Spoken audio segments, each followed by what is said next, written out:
C'est dans le sang. J'ai toujours vécu avec cette passion-là et mon milieu familial me l'a apporté aussi. De par mon père, toute ma famille était dans la pêche avant et ça a toujours été pour moi le métier que je voulais faire.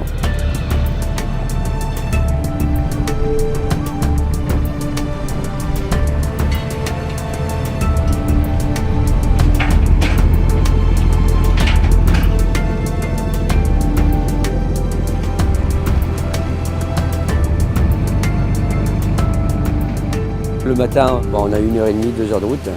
On commence déjà une demi-heure avant d'arriver, 3/4 d'heure. Donc aujourd'hui on va au large de Groix, pêcher de la sole. Donc je viens de tracer la route là. Donc je sais déjà exactement où c'est que je vais mettre des filets. Tout est déjà planifié. Ouais.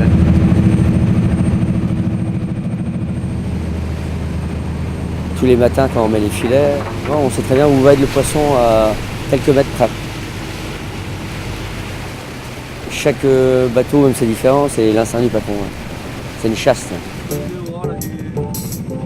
J'ai appris au fil des années où se trouvait le poisson, en connaissant les fonds, on sait plus ou moins l'endroit où il est. On travaille différemment qu'avant, on laisse presque plus rien comme filet la nuit, on met tout à l'eau le matin. C'est jamais la même journée. Et donc il faut toujours des lieux différents de pêche par rapport à la saison et on sait plus ou moins où il faut aller travailler. Suivant la météo et le sens du vent par exemple, la houle, on peut aussi bien pêcher 4-5 fois plus au même endroit exactement. Si un jour avant on a pêché moins dans un endroit, là on va déplacer un petit peu le matériel. Par exemple, il y a des vents de nord-ouest, on sait que ce jour-là, on ne va pas pêcher beaucoup. Mais le jour après, ils peuvent tourner au sur-roi. Et là, ça maille, il y a aussitôt. Ça, on le sait. Il y a des vents qui ne sont pas pêchés. Là, quand il y a une bonne pêche, je marque, comme là, lundi 14 là, mai, là, c'est pas si vieux que ça. On avait pêché 185 kg de sel, quand levé de jour.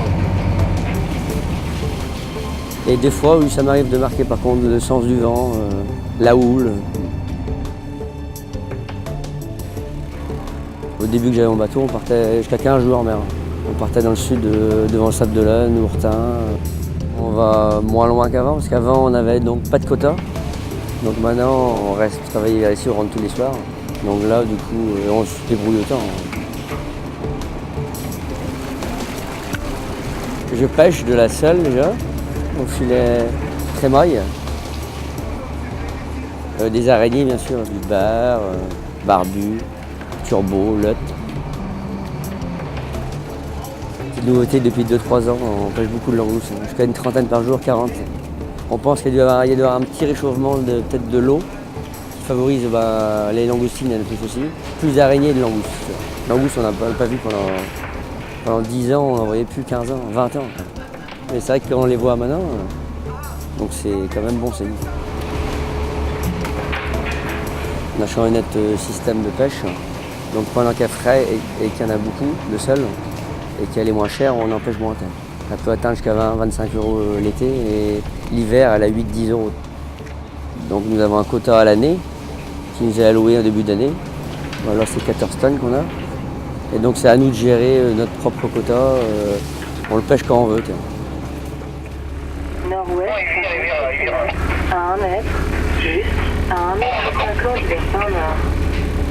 Houle, nord-ouest, 50. Chaque bateau gère différemment, il n'y a aucun qui gère pareil. Bon, d'ailleurs on connaît très bien les limites des stocks, donc c'est pas notre but de tout casser.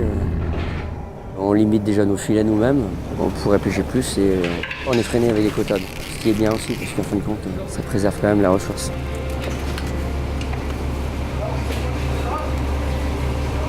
Il y a des rejets nous, mais on les rejette vivants, donc des petites soles, des araignées, des crabes, donc quelques petits poissons mais qu'on rejette vivants, des langoustes qu'on pêche beaucoup en ce moment là. Et elles sont juste vraiment à la limite taille, mais hors taille quand même. Elles font 10 cm au lieu de 11, et il y en a vraiment beaucoup. C'est vraiment sur le terrain qu'on apprend vraiment le métier. Depuis 98, ça n'a pas beaucoup évolué. Depuis que j'ai le bateau, ça va évoluer vraiment à cette année-là. Tout ce qui est ordinateur, pour les fonds, tous les cartes, tout ça, ça aide beaucoup quand même. C'est sûr qu'avant, quand il n'y avait pas ça, c'était pas facile. Là, on a un traceur, tout est marqué, on peut passer à la même trace exactement. On a un logbook aussi électronique, ça marche par internet en mer. Et donc tout notre pêche est marqué, et on envoie des messages, l'heure qu'on sort, l'heure qu'on rentre, avec tous les débarquements qu'on fait. Ah, c'est une bonne pêche, bonne journée, ouais.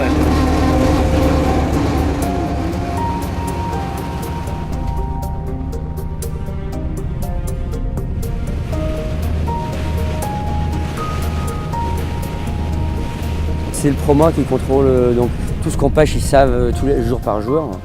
Et quand c'est arrivé au quota, ils te stoppent. Et ils saisissent la pêche après. Au moindre kilo, dès que c'est dépassé le quota, c'est fini. Et il n'y a plus le droit de vendre.